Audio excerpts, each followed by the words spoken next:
Hello, everyone. My name is Dr. Richard Horowitz, and I am the co-host of the Doctor's Hawk Healing Lyme Summit 2.0. It's my great pleasure today to introduce to you Dr. Dale Breslin.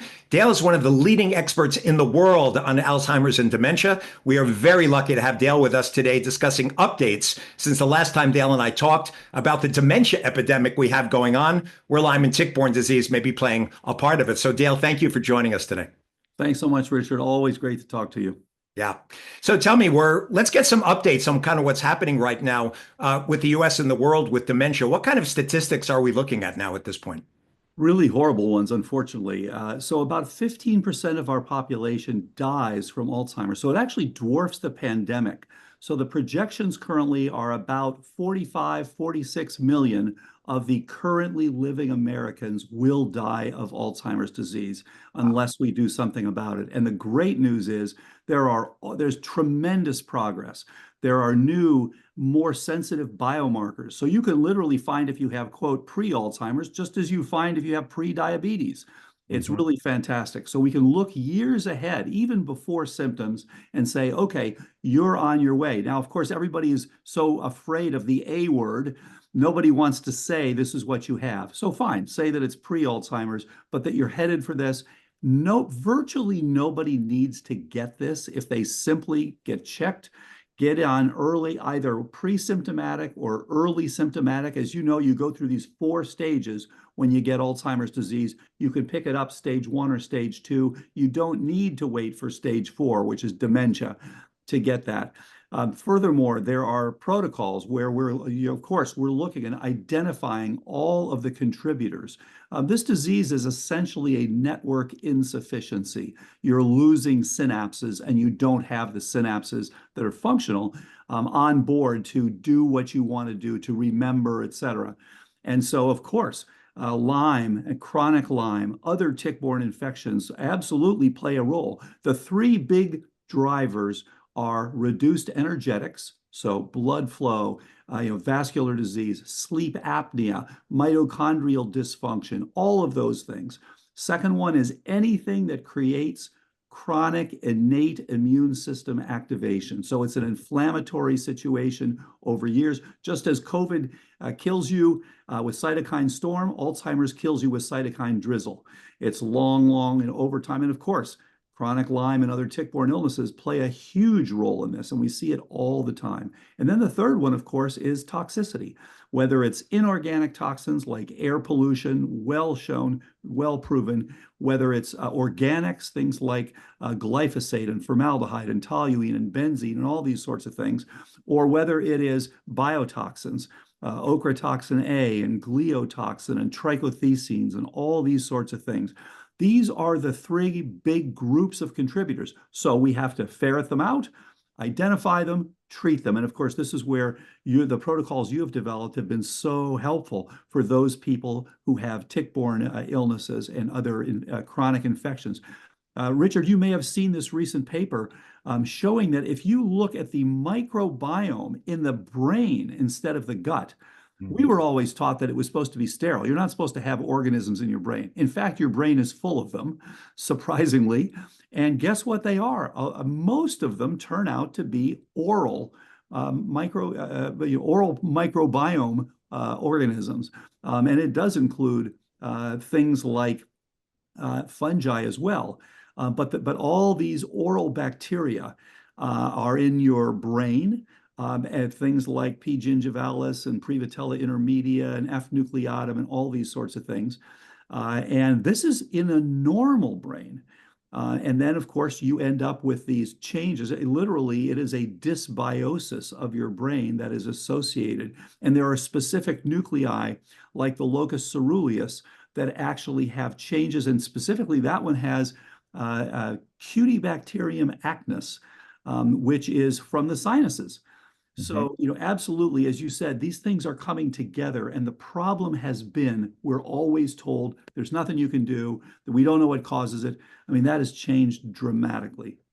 So do we know at this point, Bruce, because the thing about Porphyromonas gingivalis, I mean, it was identified years ago with gum disease as a potential risk factor. And so if everybody's got these, Do we know why certain people at this point, that particular microbiome in their brain is actually causing neuroinflammation with microglial activation? Why some get it? Is it the other infections, the other toxins, the energetics and immune system? Is it a combination of these factors? Why, if we all have it? And then also the question is, should be working more on the oral microbiome, not just the microbiome of the gut? Is that maybe one of the new frontiers we should be looking at here? No question. Oral microbiome dentistry is playing an increasingly important role in cognitive decline, from airway, from sleep apnea, from mercury, from gingivitis, from periodontitis, just what you were saying. No question. And as far as do we know why? We don't. The speculation is that you're looking at a dysbiosis. And in fact, things like P. gingivalis actually makes the gingipains, these are specific proteases, and in fact, inhibiting those has led in a trial to some slowing of decline. Didn't make people better, but it did slow in the people who had P. gingivalis in their mouths.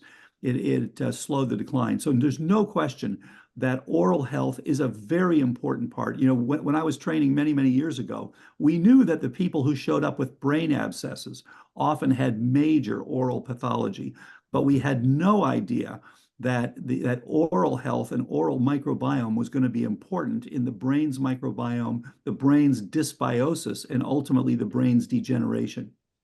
The other thing I just saw, and I just read it this morning, I thought it was fascinating, is they're now finding, apart from the microbiome as you're talking about, that's now showing up in the brain, that for long COVID, they're now finding the spike proteins in the brain bone marrow and in the meninges, right? You probably saw this also, that just showed up that it's driving an inflammatory response. And then the question becomes, well, what do we do about this? I mean, this is, of course, is an unanswered question at this point.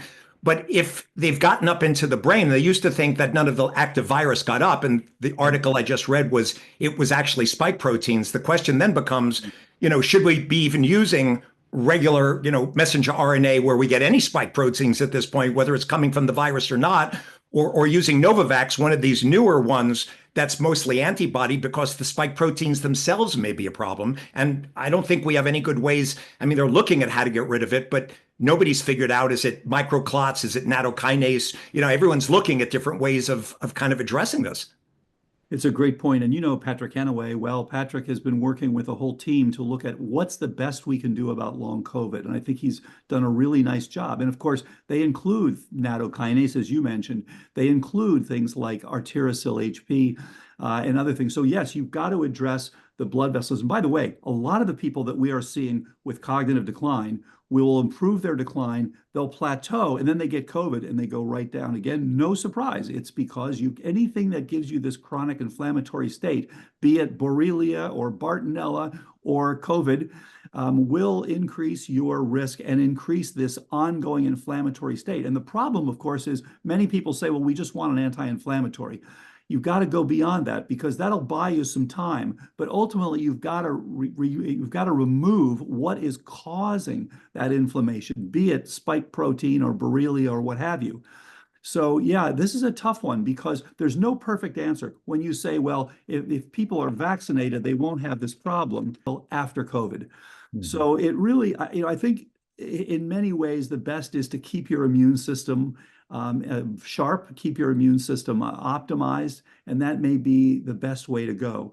As you indicated, you can have this spike protein hanging around for a long time. And of course, there have been previous studies showing COVID in the gut hanging around for long periods of time. So right. One way or another, you really do have to address those three things. The microclots, as you mentioned, which can damage heart and brain and can be an ongoing problem. You've got to address the immunological changes, and you've got to address the autoimmunity and all that, and you've got to also address the virus itself. So yeah, and the problem we're seeing in our patients who have all of this, and I want to, from the studies you're doing, I want people to know kind of you're doing some great studies on Alzheimer's. The people that we're seeing at this point, I don't think people realize that in the American population and worldwide, when people get Borrelia and Bartonella, it's affecting their B cells. So it's knocking out their immune system. Not everybody, but a large percentage. About 20% of our patients have low IgG with chronic variable immune deficiency. 85% have low subclass deficiencies. Bartonella then makes it even worse. And then they get long COVID on top of it, where they get T cell exhaustion. So now your B cells making antibodies aren't working. Your T cells going after intracellular infections and cancer isn't working. And then they all come in with mycotoxins on top of it, as you mentioned, with gliotoxins and the rest, which is also suppressing their immune system. So, how can we expect people if they're getting all these infections? And in fact, in dementia, right, they're showing bacteria, viruses, parasites, and fungi. All of them are showing up in the brains of these people. And now we've got, in a sense, an immunosuppressed population where the average doc is not even looking at this, right? Going forward, it's like, here's your vaccine, you'll be good with COVID. But we found that glutathione deficiency was one of the major reasons people were getting sick. We published the first article on it in April 2020. I didn't know at the time the virus needed to replicate by lowering glutathione. And of course, you need glutathione as one of the major antioxidants to protect against all this free radical oxidative stress. So we're in a particularly vulnerable situation now for people getting dementia, as we mentioned, with over 46 million, 15%, when you can't fight these things that are now associated with dementia. Exactly. So I'm so glad you brought this up, because I wanted to ask you about this.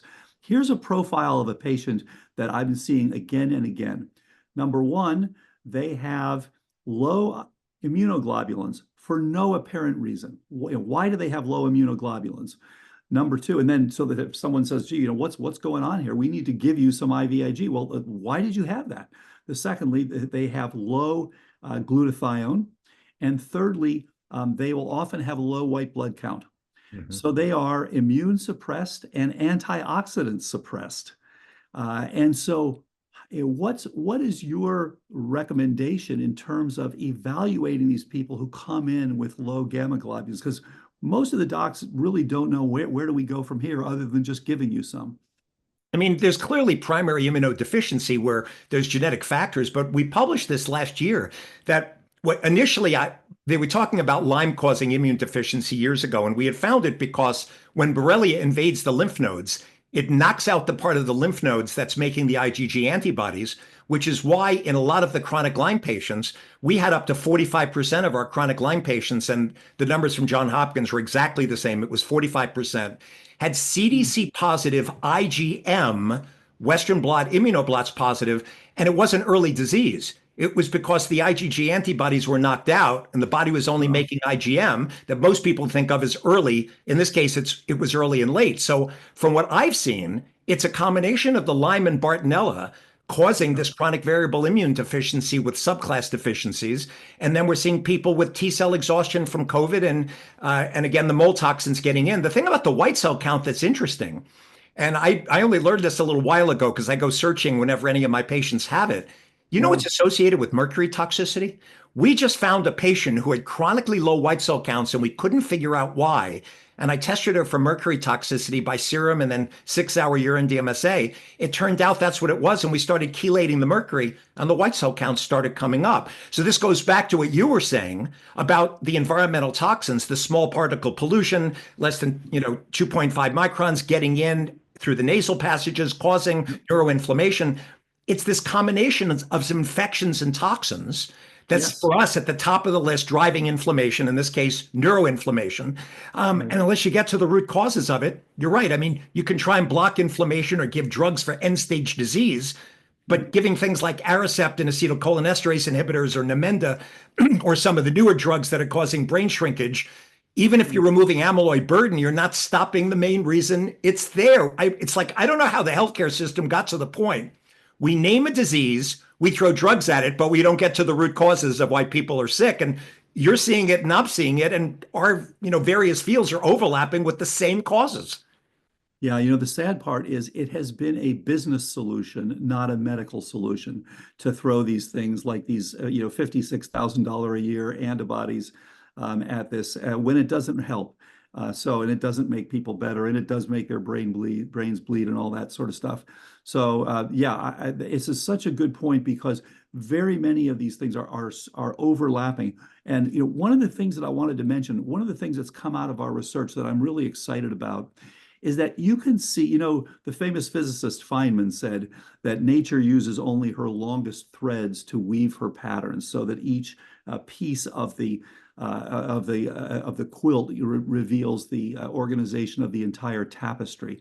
And so you see this at every level. So we studied the molecular biology for years of APP, amyloid precursor protein. You can drive it one way and make amyloid, and then it turns out that that's the protective signaling pathway. Mhm. And you can drive it the opposite way, and that is the connective. So there's connection and protection. And this thing it's not there to give you Alzheimer's.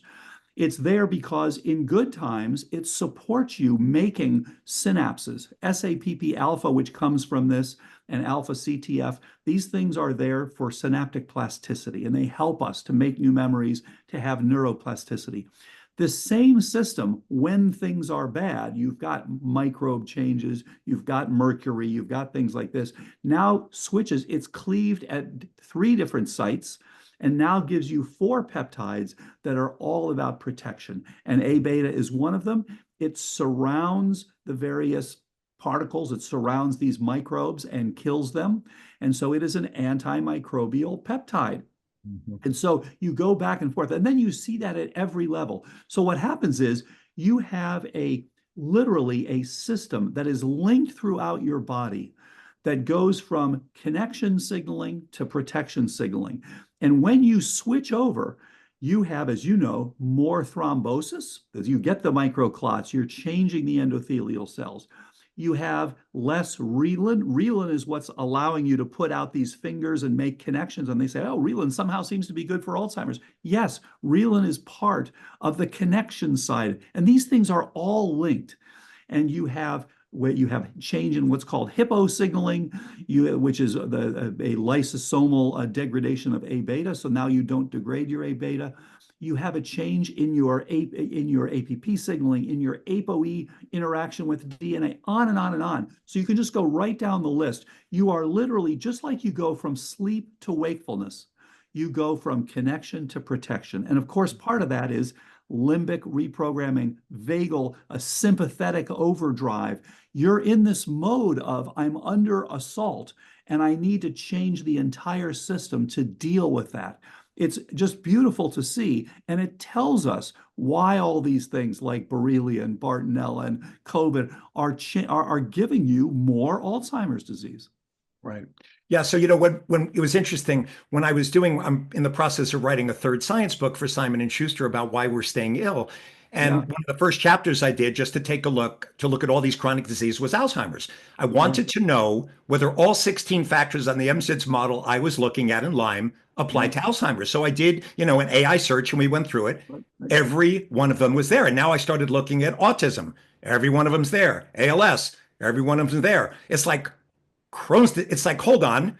It's like, it seems like we're missing the boat on these chronic diseases because, as you're saying, that switch over from making synapses to kind of making beta amyloid to protect, if we could lower the load of all the things driving inflammation, infections, toxins, microbiome issues, we're seeing mast cell disorder from people with leaky gut, right, which also is getting into the bloodstream, driving inflammation, sleep disorders, insulin resistance with glucose intolerance. All of these things are the factors driving inflammation, but nobody goes back and says, I mean, you're looking at it and I'm looking at it. What happens if we start decreasing these factors one by one, lowering the load of all these primary factors driving inflammation with the secondary effects of inflammation, mitochondrial dysfunction, hormone dysregulation, POTS dysautonomia affecting the autonomic? No one's looking at the whole picture. You and I are looking at it because we see these people who are horribly sick. But I mean, I think it's a paradigm shift that we need to be looking at for Alzheimer's, for chronic Lyme, and for most of these chronic diseases if we're ever going to stem the healthcare costs and get people better and not be dealing with such a large percentage of people who are sick with these chronic fatiguing musculoskeletal neuropsychiatric illnesses. It's such a good point. And what's really interesting, this is where prions come in.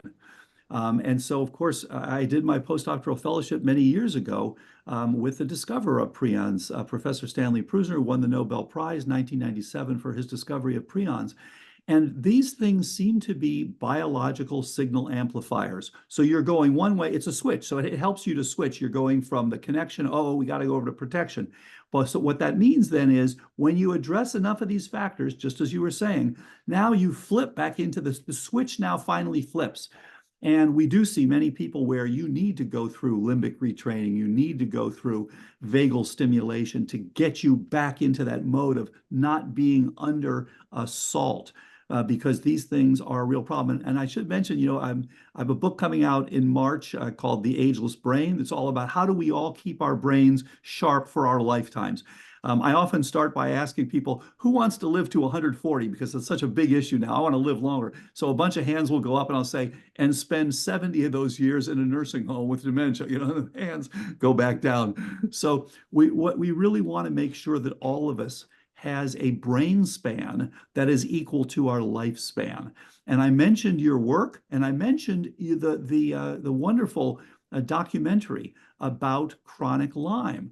And here people just basically saying, well, we can just claim it doesn't exist so that we don't have to pay insurance. I mean, it's unconscionable, and yet it goes on. And then here comes along long COVID, and then it's like, well, wait a minute, maybe we kind of missed the boat on chronic Lyme here.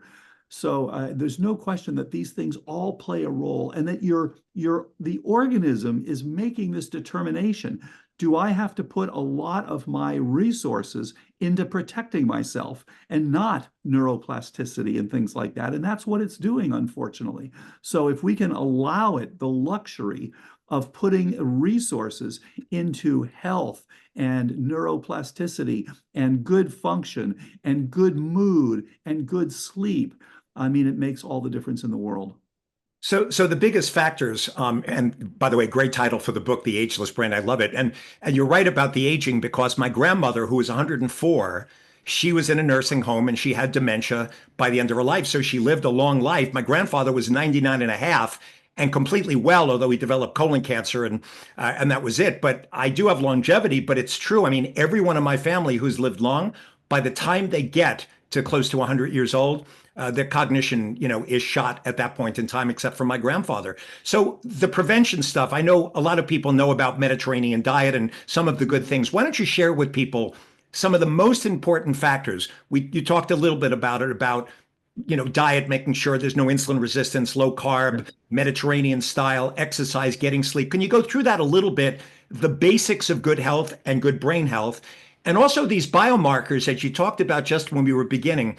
What Yes. might we want to do to look at to kind of evaluate our risk going forward, and saying, hey, I really need to do a 180-degree turnaround of how I'm kind of dealing with my health right now? Great point. And so everyone who's 35 or over should know their biomarkers, just like you would want to know your blood pressure or your hemoglobin A1C. You should know your p-tau 217. So there are three critical biomarkers, and there's a very sensitive way to get these now. It's p-tau 217, GFAP, and NFL. These give you three complementary pieces of information. P-tau 217 tells you whether you have that signaling that's pulling back, the Alzheimer-related signaling. So it's a very much an Alzheimer-specific signaling. What the tau is doing is the tau normally is stabilizing your microtubules to allow you to make connections. So again, when things are good, you're in connection mode, the tau is being used to stabilize the connections. When things are bad, you phosphorylate that tau, which pops it off, allows you to collapse these, and then this thing now turns into an antimicrobial protein. So this goes after these various microbes. And again, you're switching from connection to protection. So you want to know if you've got a bunch of that around that you're doing, as you can see, start to see this coming up. It tells you before you ever have symptoms so that you can do something about it. The GFAP tells you whether you have ongoing neuroinflammation, just what you were talking about earlier with neuroinflammation. And so from anything. So it's I'm complementary. sorry, Brett. I'm sorry, Dale, spell that out for people. Yeah, so GFAP would be like, it's glial fibrillary acidic protein. And so it's G like golf, F like Frank, A like apple, P like protein, Okay. GFAP. And that actually it comes from the intermediate tubules in the glial cell. So what happens is when these astrocytes in your brain are happy, they're not making a lot of GFAP. When they're called out because, uh-oh, the brain's under assault again, they get larger and they start making a lot of this GFAP. And you can actually pick this up in the bloodstream. And then final one is NFL, neurofilament light. And that is coming from neurons. So that tells you whether you have neuronal damage from any cause. So by looking at the three together, you can say, is this likely Alzheimer's? Is this likely frontotemporal or something else? Is this likely a non-Alzheimer's cause of problems? Some people will also add a fourth, which is A beta 42/40 ratio. That is another inflammatory marker. So those can really tell you. And I recommend people start at 35 and get it every 5 years. You only need it every 5 years. It's plenty of time. When you hit 60, you can switch to two every 2 years just to make sure. I just checked my own about 2 weeks ago. I'm happy to see that they were all in good shape. So I'm going to check them again in 2 years and we'll see how things go. Then the other thing to know is, what is my risk? So that one tells you what is your status. The other one tells you what is your risk and what are the drivers. And we call that a cognoscopy. For the first one, we actually have teamed up with the group that's doing the most sensitive one, which is neurocode.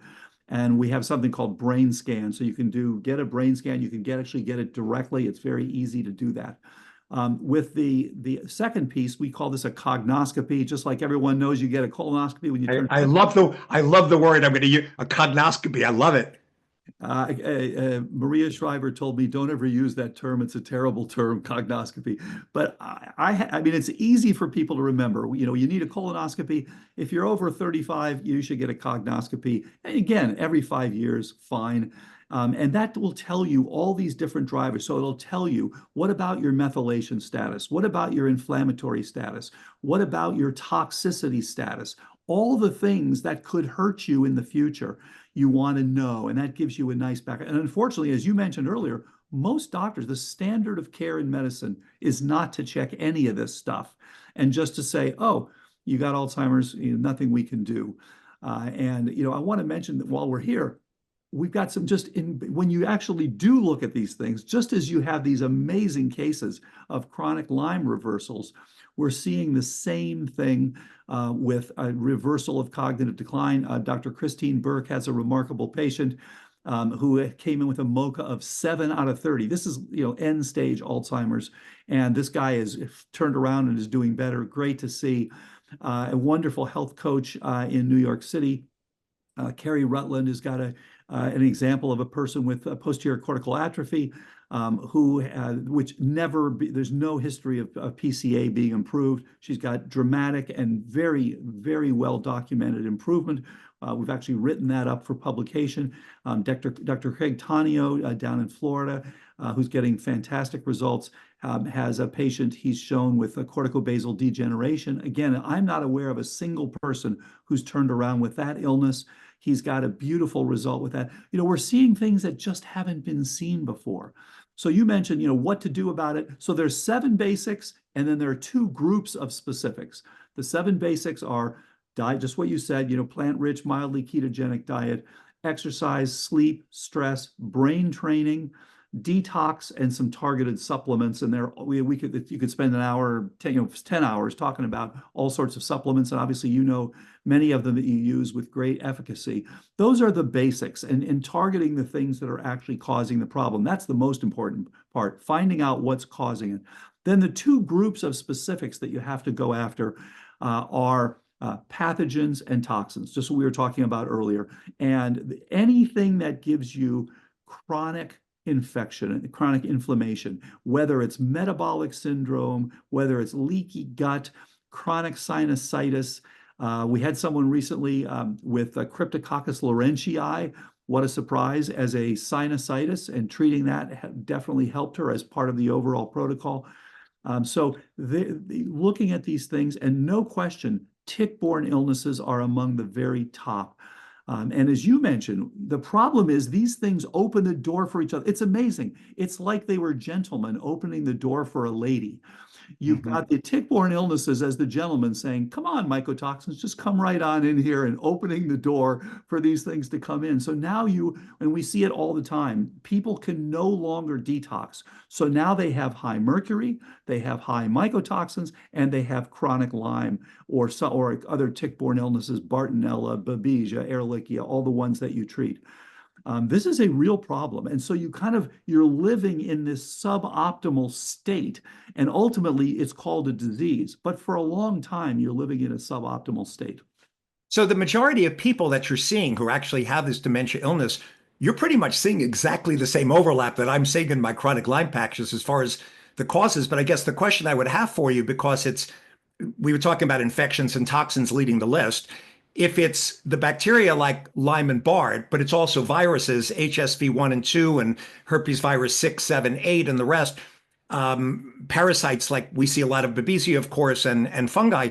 How do you determine in someone? I mean, I know how to determine active Lyme, but we don't always get PCRs that are positive for the viruses. We do find it, especially more after long COVID with HHV6 reactivation and EBV. In fact, years ago, they just had a study done on, the Shingrix vaccine that if you can stop shingles reactivation, it's lowering dementia, right? I mean, that was a really interesting one they had. But Same thing with flu and flu vaccine. And by the way, same thing with BCG. So all yes. of those. So it's interesting. So that's a question for you. Why is it Shingrix and flu vaccine and BCG all seem to lower dementia risk? On the other hand, giving someone COVID boosters seems to be enhancing the risk. So there's something we need to understand there.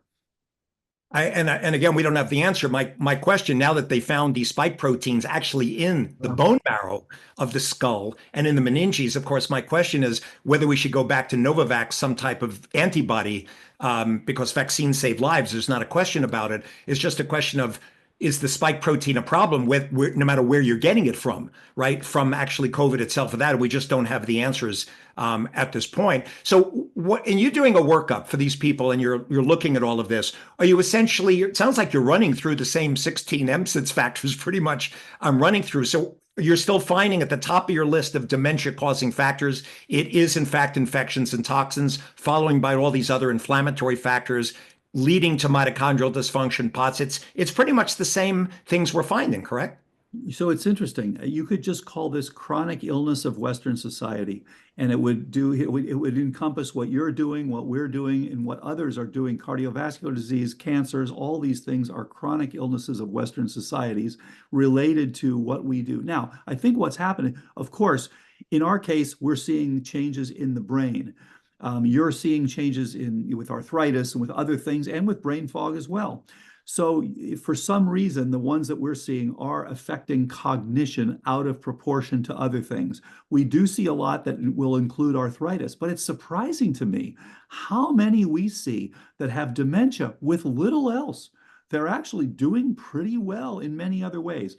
So I would say if you look at the factors that are driving the patients we see, the number one factor is metabolic disease. We see insulin resistance, glycotoxicity, prediabetes is a common one. The standard high HSCRP. Write down, write down the list here. They often have damage to the gut. They typically have insulin resistance. They have a high HOMA-IR. They have dyslipidemia. They may have some extra weight. They often have hypertension. I mean, classic American metabolic disease. That is the number one contributor. And of course, this contributes to things like sleep apnea. Many of them end up having sleep apnea. And so when you start looking at these things, dissecting these pieces, say, well, wait a minute, you've had sleep apnea for a while. No one's ever figured it out. No one's ever done anything about it. Oh, by the way, you also have this infection. So that's the number one. But yes, on top of that, then it's infections and toxins. As I mentioned, the three big things, anything that reduces the energetics to the brain, Your brain is a glutton when it comes to energy.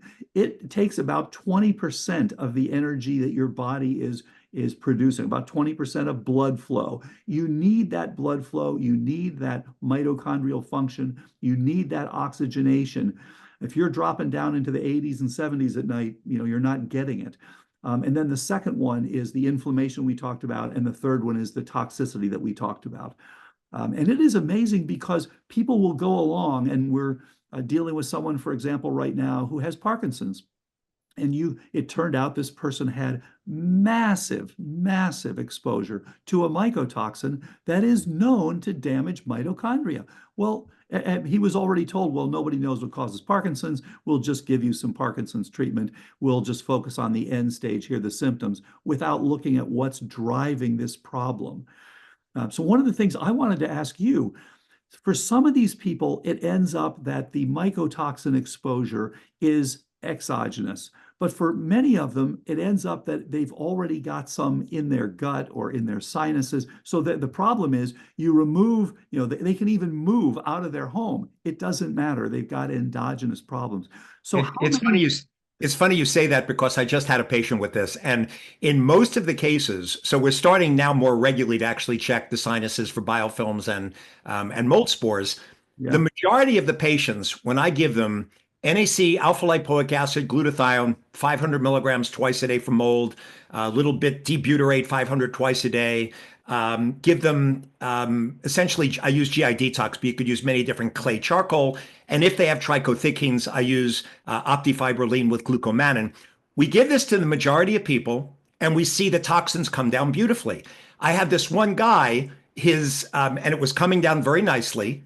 We checked him, and we checked his home. Home was negative, and all of a sudden it shot back up, and we checked his sinuses, and he was loaded with biofilms and spores, and we actually had to give him itraconazole with biofilm agents to lower it down. So you're bringing up a really important point. It's not like you're living in a moldy house. You are the moldy house. You yeah, yeah, you actually have the spores themselves. And again, it's not standard of care. Even I, who've been doing this for a while, I'm still learning, from people like Neil Nathan and Jill Krista.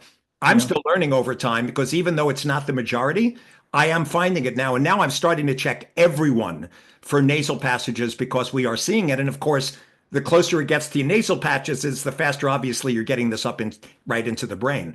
But yes, it's an excellent point that's exactly what we're seeing. Now, for mitochondrial, I take things like Mito and R with nicotinamide riboside and the rest because I saw the studies on it. I know there's a lot on urolithin A and other things out there. Have you found a cocktail apart from things like, ATP 360, CoQ10, acetyl L-carnitine, Mito and R, these things? Do you have a cocktail you specifically like for mitochondrial regeneration that you've tested in your patient population? We don't. I mean, so different people were using different things depending on what they're low. We have, it definitely, urolithin A has been interesting because of its mitophagic mechanism to Mhm. turn these things over. And interestingly, the person I just mentioned with the Parkinson's, urolithin A, no question, he noticed an improvement. Of course, we like PQQ because you end up with more mitochondria. That's another issue. There was a very interesting study of what goes wrong with mitochondria in Parkinson's. And the finding was surprising that you actually have a complex one. The complex one is the one that's typically abnormal in Parkinson's. And you can just inhibit complex one with rotenone or paraquat or MPTP, you get Parkinson's. So it's very clear that there's an intimate relationship between your complex one function of your mitochondria and the Parkinson's syndrome itself. Because of the pesticide exposure that's been associated with it, then, yes. Various pesticides, yes, and so many things, and degreasing agents like TCE is a big one, trichloroethylene, and there's actually a nice book out there and that goes through all these things by Dr. Dorsey and his colleagues, prescription for ending Parkinson's. Which I think that goes through all these different things. So many people have been exposed. It's mostly interestingly with that, it's mostly these organic toxins that seem to come up again and again and again. Things like TCE and PCE and DDT and dieldrin, Agent Orange, all of these things have increased risk. So, but what this study showed is that if you look at complex 1, you see a couple things. Number one, somehow it is misassembled so that there is an evanescent functional species. You don't have a stable complex 1 for some reason. And then secondly, if you look at the members, the actual proteins within complex 1, they have a very high degree of carbonyl modification, indicating damage to these various constituents. So that you lose that significant complex 1 activity. And so therefore, we want to have first of all, we want to remove what's causing that, things like ochratoxin A and TCE and all that stuff. But secondly, we want to turn over the mitochondria, get the new complex 1, things like urolithin A. But other than that, the standards of nicotinamide riboside, B6, all the CoQ, all these things to try to rebuild these. And I think there's going to be more and more. There's a nice, epicatechin is coming out. This is called Mitocatalyst. You may have seen this. This is a new one that's just coming out. Rob Lustig originally had mentioned this. And it actually it looks quite promising. They're using it right now for people who actually have genetic mitochondrial disorders. And it does seem to support better mitochondrial function. So I think epicatechin is another one that looks quite promising. Now, question, when you were discussing, and for those of you who are just tuning in, I'm talking to one of the world's experts on dementia, Dr. Dale Bredesen. We're having an absolutely fascinating conversation on dementia and kind of neuroinflammation. So it's misfolded proteins, right, that's causing some of this problem in part. So the things you're describing, is it changing the misfolded proteins, or is it just stopping the production of them so that the brain has a chance to heal from them? So each thing has a different mechanism. So in the case of the mitocatalyst, what looks like it is doing is essentially enhancing energy production. It may not be driving. Well, we'll see. Is it actually driving better? This is a polyphenol related. Is it actually driving less? No one's looked yet to see, is there less oxidative damage? As you pointed out, things like glutathione, sulforaphane, all these things, very good for reducing such damage. But each of these things has its different mechanism. So the urolithin is helping you to turn these over and generate new ones, which at least for some period of time until they get damaged, are going to give you better performance. And this is what was noted by the guys like, oh, wait a minute, my performance is better.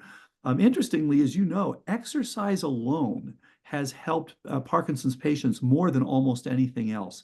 So there is something positive, whether it's the BDNF that's increasing, whether it's the GDNF that's increasing, whatever it is doing, that seems to be helpful for people. And exercising is causing new mitochondria to be produced all the time. It's helping with insulin resistance, right? I mean, it's really helping all the mechanisms that we're talking about. Absolutely. And then interestingly, methylene blue has quite a different mechanism, recognizing you've got essentially an inhibition at complex 1, so you're not getting the electron transfer down to complex 3, complex 4, and ultimately making ATP. You can divert around that with methylene blue. So it's an electron acceptor that allows you to bypass complex 1. So the two together are actually helpful. Now, one of the fascinating findings in this research was that when you start having this problem with oxidative phosphorylation because of the complex 1, you actually now switch into a glycolysis mode. And as long as you allow glycolysis to be ramped up, you actually do pretty well for a while. So what they showed is if you simply inhibit glycolysis a little bit, a normal mitochondrion doesn't care. But these ones in the Parkinson's situation completely fell apart because they were depending so heavily on energy from glycolysis. So has anybody looked, and I know some of my colleagues are using this, I use a lot of high-dose methylene blue to stop the side effects of dapsone, but I know some of my colleagues are using like 5 to 8 milligrams. Like for me, it's like homeopathic methylene blue. Are there studies now on that low-dose methylene blue being used in things like Parkinson's? Has somebody done the studies on it at this point? So there have been studies, there are ongoing studies that you probably know. There was a methylene blue study earlier that didn't show improvement as a monotherapy. I have to say the problem with all of these things is that, like, I like one davunitide, peptide for your nose. Well, they did it as a monotherapy. Every single one of these things that's been checked as a monotherapy has failed because they need to recheck it as part of doing all the right things. And this is where AI is going to be so helpful that you can look at thousands and thousands and even millions of people and say, okay, what are the things that seem to be the most helpful? But we're exiting this outdated, old-fashioned idea that we should just be looking one thing at a time, one thing at a time. Well, of course, this is like, taking a car that's got 10 things wrong with it and just checking one thing at a time. That's not going to make the car work optimally again. You got to do all the things together. And I know you And and I in were fact, talking.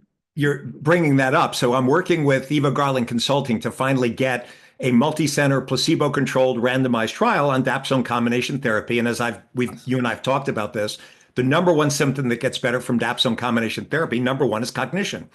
And what Wow. we find, though, is affecting the cognition is never one thing. So when we're designing the study, I have to figure out, by the way, I'm speaking to a statistician, whether the number one factor we're going to look at is going to either be fatigue or cognition, but we have to figure out the secondary factors of the MSIDS model, Right. because I have to look at Bartonella and all these other tick-borne infections and parasites and mold toxins and heavy metals and leaky gut and food sensitivities and mast cell. I have to look at all 16 factors, because it's like going into a doctor's office with 16 nails in your foot and doctor pulls a nail and says, come back and tell me how your foot pain is. Everybody in medicine, if you do one thing, like in your world or my world, it's never enough. Although there is sometimes like a few of the nails are the big ones, like you pull the Lyme, you pull the Bart, you pull the mold. And even if you have some mitochondrial dysfunction, some low adrenals, you'll say, oh, yeah, I know, definitely noticed the difference. You Yeah. just don't get to full healing. But this idea of the one cause, one disease model, or name the disease, throw a drug at it, Right. it's got to be completely changed, because at this point, about half of America has a chronic disease. And as you early mentioned, it's about over 45 million Americans with preclinical dementia, and it's going to be more because of air pollution, right? And all the Right. smoke that people are getting from the wildfires. This is Yep. only going to increase with long COVID, right? The oxidative stress to the brain is happening from all these different sources now that we never even had years ago. Exactly. It's interesting. There have been complaints. We've had the 77 Nobel laureates who said that this idea of having RFK running our HHS is a horrible idea. But I think no one has said, well, there's some shakeup needed somewhere. No Mhm. matter who you like, who you don't like, whatever. I'm agnostic. Whatever is going to make things better. But you have to start by admitting that there are major problems with our healthcare system. People aren't getting better. People have chronic illness. We have a massive bill. People are, it's over $350 billion being spent every year because of Alzheimer's disease. There are caregiver issues, caregiver, trauma and stress. It is an absolute disaster. So whatever you believe, keeping the status quo is probably not the right way to go. Oh, and I'm 100% in agreement with you. And in fact, I've reached out to RFK privately to let him know that when he basically, after January 20th comes in, he's inheriting a tick-borne epidemic. He's inheriting an Alzheimer's epidemic. And the Yeah. model that we're using, it needs to be changed. We really need to go at this point to a multifactorial model of where inflammation is coming from with the Yeah. downstream effects, and stop naming the disease and throwing drugs at it. Look, I mean, Big Pharma has done some great things over the years. There's some wonderful drugs. I use them myself all the time. But they're the ones funding medical schools at this point, teaching doctors what to do. And as much as we appreciate all the help of getting doctors through medical school, the model that they're using, really, I would rather they put their money into chronic disease centers of prevention, Yeah. get people through prevention models doing what you talked about with exercise and with sleep and keeping down sugar, which is toxic to the entire body, and dealing with infections. Let's put the money into prevention and having people get money back on their taxes, right? If their hemoglobin A1C is low and they're exercising and their Fitbit is telling me you're getting enough sleep, instead of putting the money into the chronic diseases, right? It's kind of like we need a complete shift in the way we're doing medicine to prevent the dementia epidemic and the chronic tick-borne epidemic that, in fact, what you're seeing and I'm seeing is completely overlapping. Yeah. With what we now know, virtually nobody should be getting Alzheimer's. As crazy as that sounds, start checking. If you start as I mentioned earlier, the four phases, you got the asymptomatic phase, you got the SCI phase, subjective cognitive impairment, where you can still score normally on testing, but there's something wrong. That lasts on average 10 years. So the time for us to intervene in these first two is huge. The third is MCI, mild cognitive impairment, which, as one patient said, is anything but mild. Now you're scoring abnormally on tests. It's a relatively late stage. It's a little bit like telling someone you've only got mildly metastatic cancer. It is a late stage of Alzheimer's. And then the fourth one, of course, is dementia.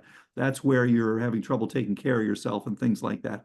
If we can get people to get checked, get these biomarkers that we talked about earlier, get on active prevention or early treatment, then virtually nobody needs to progress all the way to having dementia. We should be able to make this a rare disease. And just as years ago, people said, we got to do something about smallpox, we got to do something about syphilis, leprosy, polio, all these things. They had their heydays, and they are now past scourges.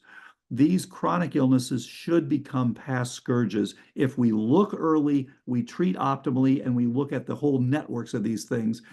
These can be eradicated mostly in the years to come.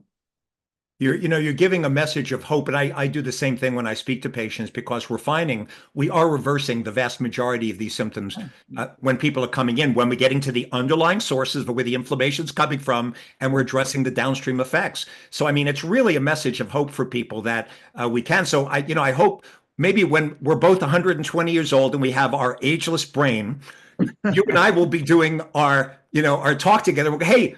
Do you remember, Dale, when you and I talked back, let's see, how many years ago? That would be about 50 years ago when we had our talk about this. How are you doing there, Dale? You still on your tread? Who knows, right? I mean, that would be fun, wouldn't it?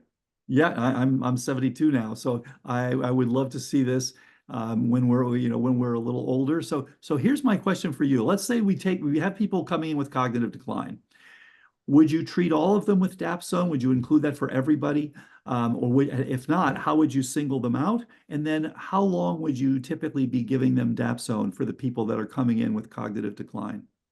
So, of course, I have a specialized practice because people come to me after they've seen, 3 dozen doctors and they failed the treatment. So mine is a little bit different because I am seeing Lyme as a factor in all of these patients, right? Right. But there's going to be what I describe to some people is you can think about it in terms of it's either Lyme MSIDS, you have Lyme and 16 overlapping factors driving inflammation, or you have non-Lyme MSIDS, which means you could have Bartonella without Lyme, or you could have herpes viruses in your brain without Lyme with toxins. And no two patients will ever be the same. I mean, this is why precision medicine is needed because we're going to find some people that it's the viruses and the pesticides and the mitochondrial dysfunction causing problems, but others, it's the viruses, pesticides, mitochondrial, and Lyme and leaky gut.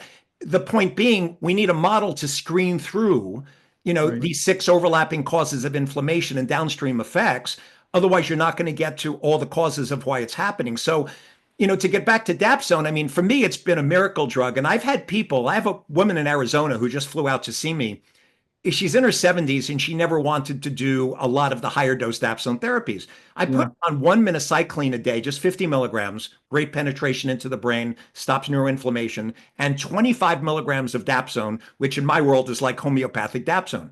She stayed on it for 18 months, swore that her memory got better, and she came off and she noticed there was a slight decline, but she still noticed she was still better than she was from when we started a couple of years back. And what's interesting is because dapsone does lower neuroinflammation, it's an interesting theory that, I'm thinking for myself, like, because we know that microglial activation is one of the major parts of the brain, apart from astrocytes and everything else causing inflammation, is low dose naltrexone, at 4.5 milligrams with maybe a touch of dapsone and a little melatonin, things that decrease neuroinflammation. Right. Would that be something that's helpful for people? But you bring up an interesting point with dapsone. There may be a place for it, low dose, not necessarily high dose, in people with neuroinflammation when they don't have Lyme. But of course, we're going to need big randomized trials to be able to see where that falls. But I can tell you that it's an amazing drug for neuroinflammation and reversing cognition.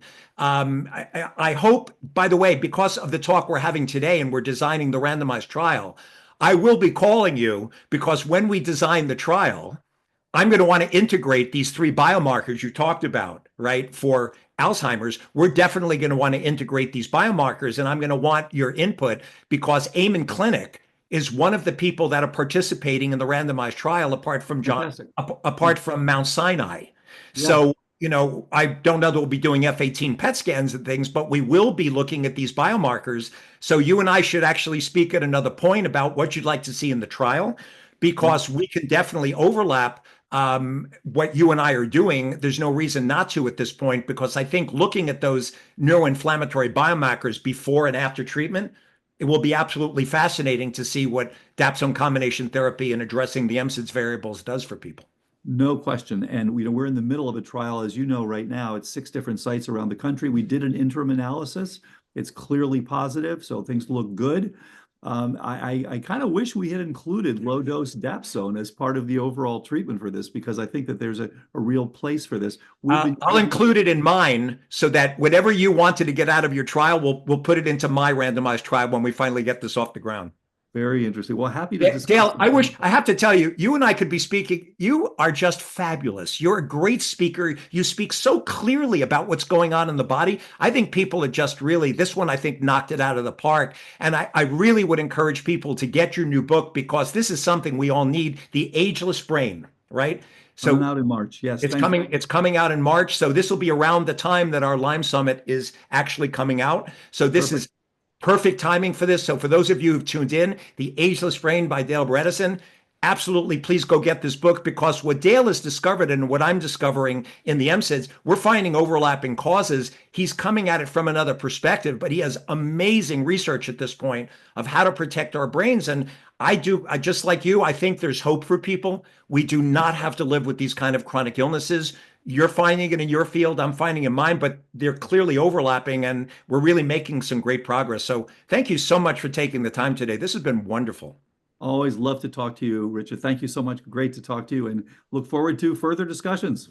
Yes. So for those of you, again, who've been tuning in, this is Dr. Richard Horowitz. I'm co-host for the Dr. Talk Healing Lyme Summit 2.0. You've been listening to Dr. Dale Bredesen, one of the leading world's experts on Alzheimer's and dementia. Again, his book coming out, Ageless Brain, and hopefully you'll be tuning in for another episode soon. Thank you for joining us.